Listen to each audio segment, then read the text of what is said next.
Can you tell me if you saw Mr. Montague Dunn on the day of his death? Yes, of course. I met him, and we went to see Albert, his son, at around 9:30. He appeared quite calm.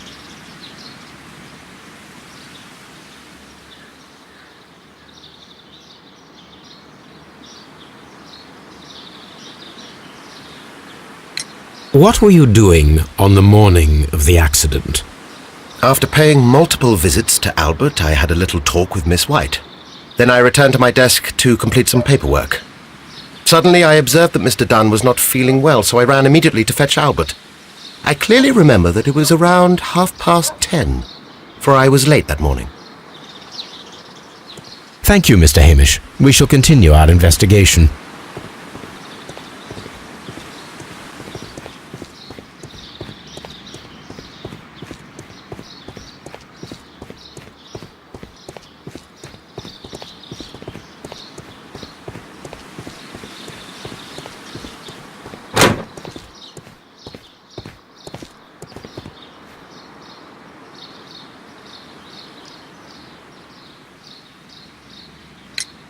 Your father's death does seem highly suspicious. What were your movements here on that day? Suspicious?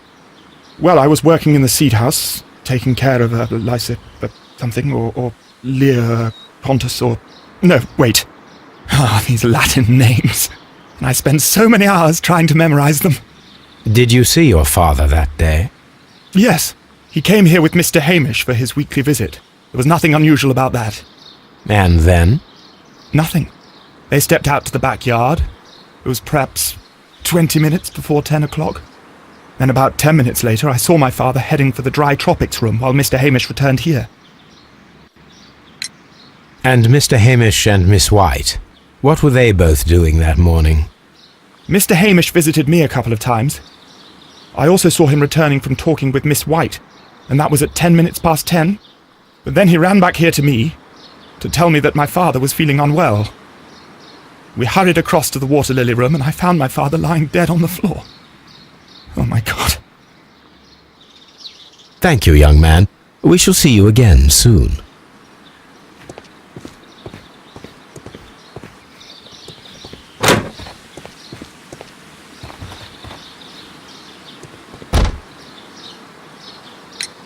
Can you tell me what Mr. Dunn was doing upon the day of his death? I can, but there is nothing very special to say. I was in the laboratory when I saw Mr. Dunn heading towards me. Tuesday is the day of his weekly visit. It was supposed to be at 9, but he was 10 minutes late, as usual. And then? Well, he came in to say good morning. Then I saw him spend 2 or 3 minutes by the plants outside the laboratory. After that, he ran out in the direction of the nursery, where Mr. Hamish was working. He was always in a rush during the inspection, you see. I would pity anyone who stood in his way. And that was the last time you saw him? Yes. I stayed in the laboratory until 20 minutes to 11, when I heard the cries of Albert and Mr. Hamish from the large glass house. I joined them as soon as I could, for I knew that something must be very wrong. What exactly were you doing in the laboratory? I was recording an experiment for my thesis.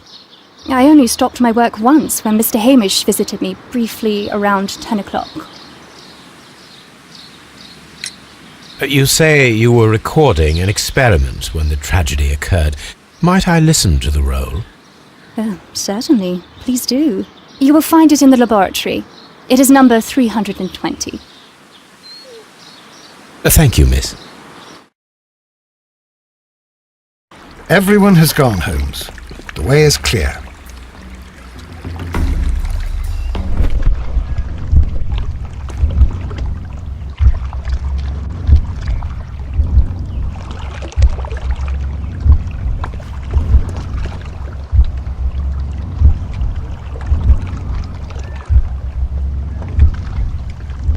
No, it wasn't like that.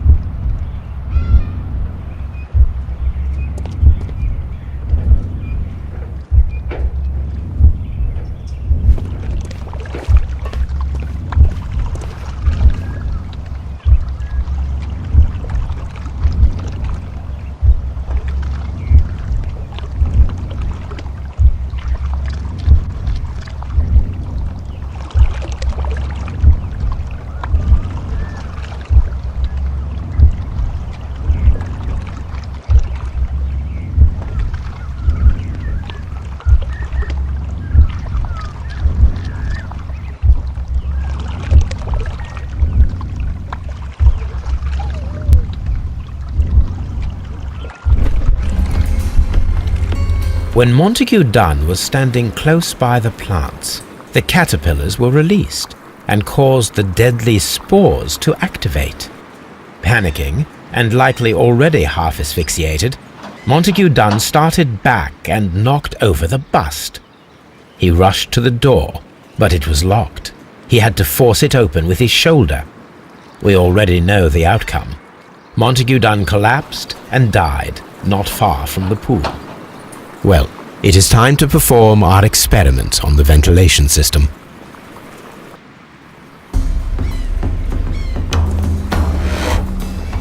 The caterpillars could only fall from the ventilation duct. Our caterpillars are in place. I'll activate the ventilation system. All right, Holmes.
The power is on.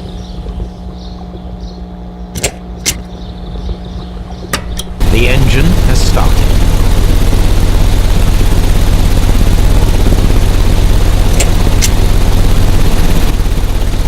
The ventilation system is working.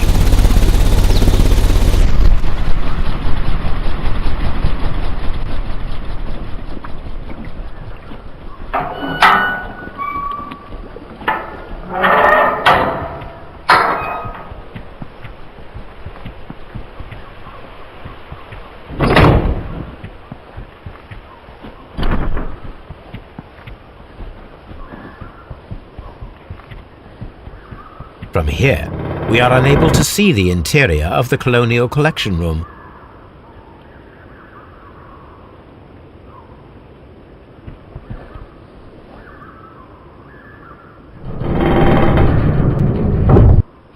Excellent. This ventilation fan is working. Let us see if I can activate the other one.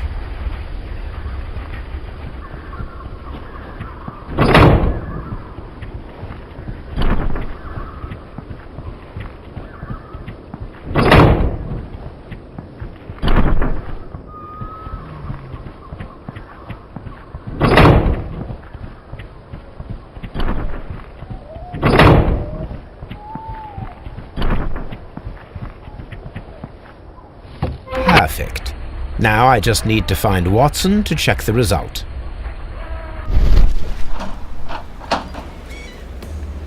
It works perfectly, Holmes. Bravo. Now, if you could just help me to get rid of these caterpillars. Perfect.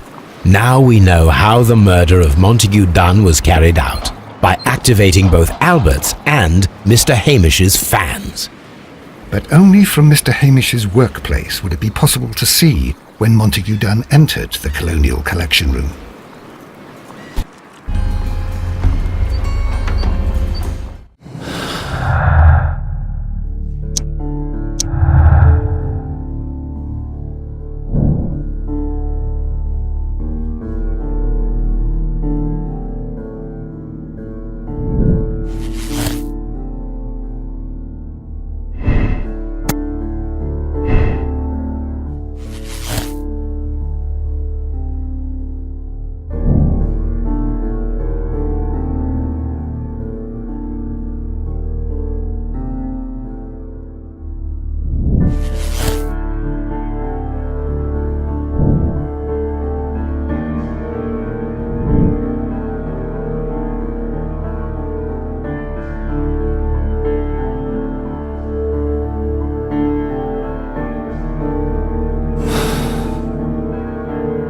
Let's go to Scotland Yard.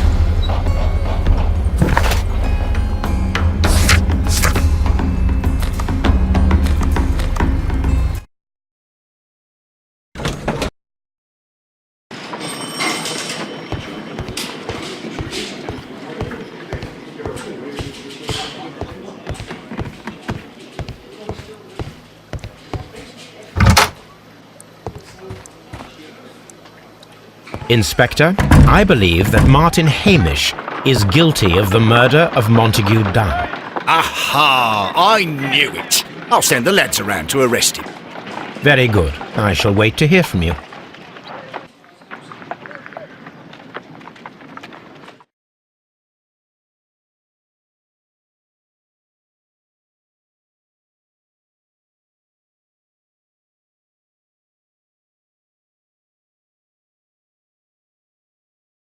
Inspector, I came here as quickly as I could. Martin Hamish is in the large glass house. There's no need to hurry.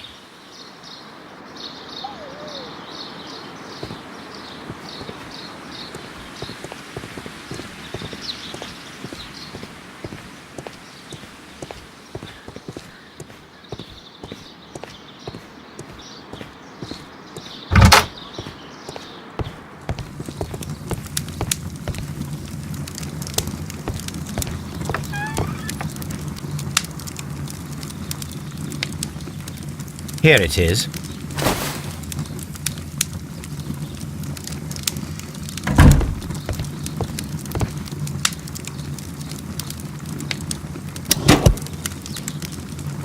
These plants, classified as shrubs or grasses, have adapted to their arid environment due to a system of underground roots. This recording seems very long. It is unnecessary to listen to all of it. Miss White was in the laboratory, as she told us.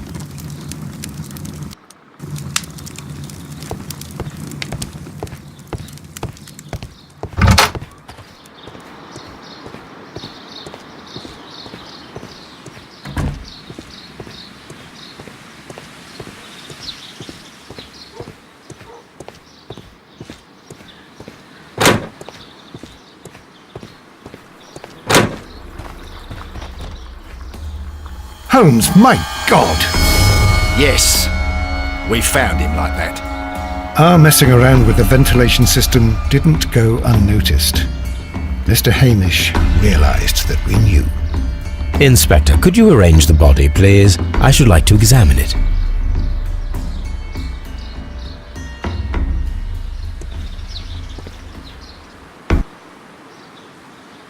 The mark around the neck is very visible. He died instantly.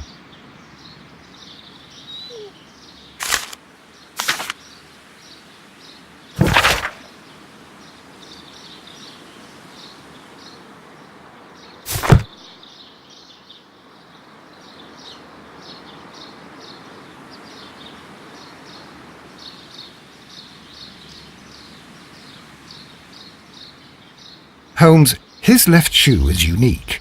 This anomaly is often a characteristic of... A club foot. Bravo, Watson. That is the key element of this case.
Something about this rings very oddly. Why do you say that, Mr. Holmes? Why? Because of Mr. Hamish's club foot. Oh, I deserve to be kicked from here to Charing Cross. I should have noticed it. But, Mr. Holmes, I can't see why. No, I don't suppose you do. You must recall that Mr. Dunn was locked inside the Colonial Collection Room by the murderer. If it was Mr. Hamish, he would have had to run up to his workplace to trigger the fan situated above it, taking into consideration the condition of his foot. Well, it is still possible. Perhaps, but it is rather strange that such a person as Mr. Hamish decided to base his plan on the speed of his gait. You mean to say that somebody helped him? So the suicide is questionable? Correct. Mr. Hamish accuses only himself in his letter, and so the investigation stops. Possibly an accomplice, then? That idea had not occurred to me, Mr. Holmes. I have another idea, Inspector. Thanks to the testimony that we have collected, we are able to rebuild the events as they took place that day. With a timeline, such as we did in the Jack the Ripper case. Precisely. The map at the entrance of Kew Gardens should help us with our timeline. Let us analyze the facts and statements so that we may recreate the events of that morning.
Let us summarize. Montague Dunn was poisoned inside the Colonial Collection Room. He forced open the door, which means that someone locked him inside there at 10:20. Martin Hamish was last seen at 10:10. This means that he has approximately 10 minutes to lock the door of the Colonial Collection Room. Given that he was club-footed, it is doubtful. Albert also has 10 minutes to lock the door of the Colonial Collection Room, which is quite enough time. Miss White was last seen at 10 o'clock, which means that she had approximately 20 minutes to lock the door, more than enough time. Perfect, Watson. Now, let us ascertain who assisted Martin Hamish in killing Montague Dunn.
But Holmes, how can you be certain that we'll find Miss White here? It is obvious, Watson. Just use your brain. I am using it. I do use it. Now that the rope has tightened around Martin Hamish, Miss White must act to erase all traces of her implication. After the suicide of her accomplice, there is one final trace remaining: the deadly plants of the Divine Syndicate. She will be there. Very good. Shall we go? Just one moment. Now listen to me, Watson. I shall see her alone. You will conceal yourself behind her, quietly. Whatever are you planning? Nothing spectacular. The impulses of women have always been a mystery to me. But she is a bold one, and so we must be cautious. All right. You can count on me, Holmes.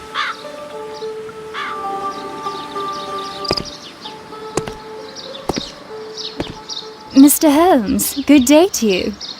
You do not seem surprised, Miss White. Well, I was expecting you. Not for too long, I believe. So please tell me, as it is still unclear, who planned the murder? Was it you? You were wrong, Mr. Holmes. It was Martin Hamish, then. You managed to convince him to take on a more prominent role.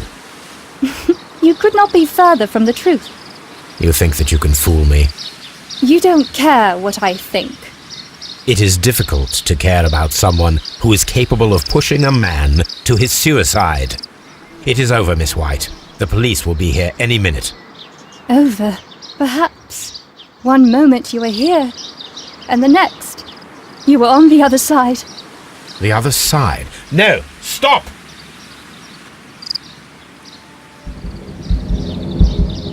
I beg you not to do this, Miss White. Don't come any closer.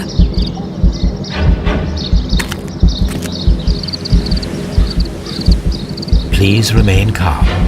We can help you. Not one step further. Don't try to stop me. Stop this foolishness. You cannot truly want to die. No, it's too late.